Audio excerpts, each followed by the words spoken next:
So recently I was in this huge slump of unmotivation that I just could not seem to break out of. And then I remembered some advice that I heard Andrew Huberman give on a podcast. So I decided to try it out for myself, and today I want to share what happened when I did. So to give some context, this slump and lack of motivation came after a period of extreme productivity. The productivity period had lasted for about 3 to 4 weeks where I was just on point with everything. Bible reading, prayer, workouts, content creation, doing learning around business, etc. And then the unmotivated slump came crashing in like a wrecking ball and lasted for over 6 weeks. And pretty much the only productive thing I was doing during that time was my work for Microsoft because I knew I couldn't let that slip. But everything else, fell apart. Wasn't hitting lifts, was barely reading the Bible, pretty much stopped doing any business learning because it made me just feel so bad to even think about business related things while I was just doing nothing. And finally, I just got so fed up with it, and I decided to take Andrew Huberman's advice in order to make it stop. Now, if you don't know who Andrew Huberman is, he's a renowned neuroscientist and tenured professor at the Stanford School of Medicine. And he's just a brilliant mind with a lot of knowledge around how our minds work. He shares this knowledge with the world via podcasts, and I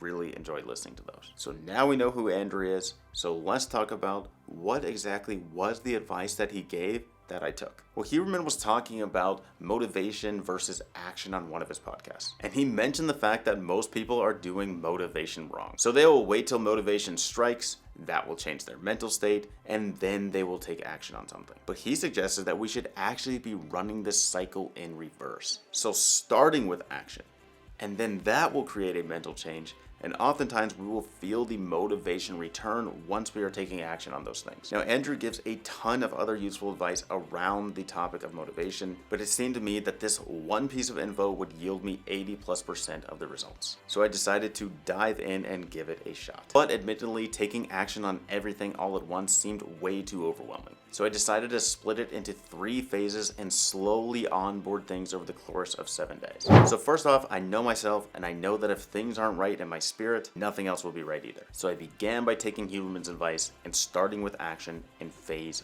1, getting my spiritual house in order. So this meant setting time aside daily for prayer, Bible reading, and reading of other faith-based books. It also meant setting the alarm for 7 a.m. at the latest in order to make sure I had the time to do so. So I'd begin my morning with quiet prayer. No music, no moving around, doing other things, just me sitting still with the Lord. From there, I'd move into reading of the scripture, which for me is also a form of prayer because I'm always asking God for a deeper understanding, interpretation, and clarification on what I'm reading. And finally, I'd have some time for reading a book by a Christian author with the intention of using the advice to further my own relationship with Christ. So in this period, I was reading Secrets of the Secret Place by Bob Sorge, which is essentially a book on prayer. I onboarded these 3 spirit-filling actions on the first 2 days of this process. I was already noticing a massive difference. My mood was going up, I was feeling way less depressed, and my workday coding for Microsoft was going by notably faster, and I was able to focus much more deeply while on the job. Now, no doubt a large part of this was because I was focusing on the most important thing, getting my spirit aligned with God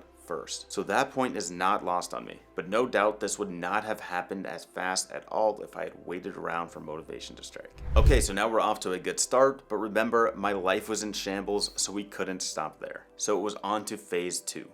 Getting my physical house in order. This basically boiled down to me stopping eating like absolute garbage, getting my workouts in, and training Krav Maga. I had let all of those aspects slip, but decided to start taking action on them straight away and onboarded them over days 3 and 4 while keeping my spiritual filling tasks up as well. So for eating healthy, I started by just throwing all of my trashy snacks away. Now, this is not something that I actually generally recommend doing, as it creates an unhealthy relationship with those foods, which makes you feel like you can't eat them at all if you want to be in shape, which is absolutely not true. But in this case, I was looking to do some extreme initial action, so this is what I went with. From there, I planned out a week's worth of healthy meals packed with protein and vegetables and committed myself to eating them. I also got back on my workouts, of which I already had a workout plan I was following, so I just picked up there. Admittedly, it was pretty saddening picking up my logbook and seeing how sparse my lifts had been over the last month and a half, but I was back in there now, so that's what mattered. And finally, after getting my eating and workouts back back on point, I started heading back to the dojo to train Krav Maga. And in order to take an even deeper action there,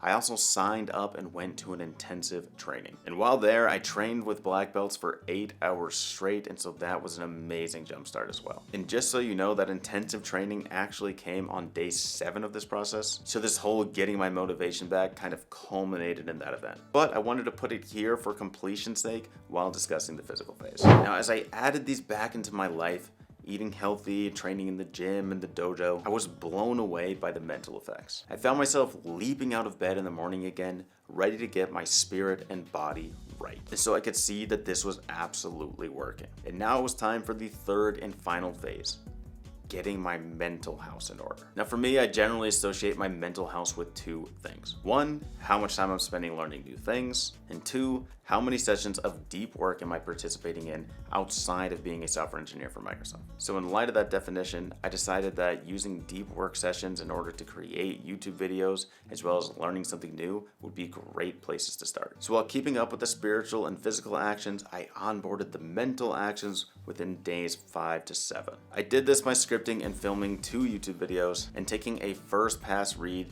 through $100 million offers by Alex Hormozy, fulfill the learn something new idea, and learn how to create business offers. Now these things were actually by far the easiest to onboard. And that's because my motivation had already started coming back from days 1 through 4. So by day 7, guys, I was honestly reinvigorated with everything. My mindset had completely shifted and I was even more on fire to get things done than I had been prior to the slump. And I was actually shocked how intensely the motivation came back too in just such a short time. Only 7 days later, I was a brand new person, knocking off everything on my to-do list and getting even more than that done every single day. Now the question that you're inevitably asking now is, have these results been sustainable? Has the motivation continued to stay strong after taking Andrew Huberman's advice and running the cycle in reverse? And the answer is, kinda. So it's been about 6 weeks since I regained motivation by taking Huberman's advice. And honestly, over that time, the motivation itself has kind of ebbed and flowed. But something much more important than that has happened. My productivity, regardless of the motivation, has stayed extremely high. See, I learned something invaluable through this process, and that is that the tasks you want to do not care whether you're motivated or not. In other words, I don't need motivation to start. So of course there have been plenty of days where I wasn't feeling quite as motivated as others, but I have been able to use the Huberman method to still win the day. How I do that is by simply deciding that today I will start with action. I acknowledge the fact that I'm not motivated, but I believe in the trial that I ran because I saw such great results with it. So I just run a mini version of it. So on those days of unmotivation, I pick 1 action from each of the phases, spiritual, physical, and mental. And I commit myself to taking just those 3 actions on that day. And it's just crazy that every time I do this, I feel the motivation surge back within 1 or 2 days. And the best part is that by doing it this way, my productivity is still crazy high on the days that I'm feeling unmotivated. So if you're in a slump right now, similar to how I was, or maybe even worse, then I highly recommend trying out Andrew's advice for yourself. Start with action and the motivation will come. And feel free to use my 3 phases and slow onboarding technique as well if you think those will help you out. Now I hope that this works for you just as well as it did for me. Even more than that, I hope you realize that you don't need motivation in order to take action. Even just learning that one thing will have your productivity soaring. Alright King, if you got anything from the video, drop it a like, subscribe to the channel. We'd love to have you in the family. And now it's time for me to serve as your reminder. Always put the work in. And from there, leave it in the hands of the one true King. Stay kingly.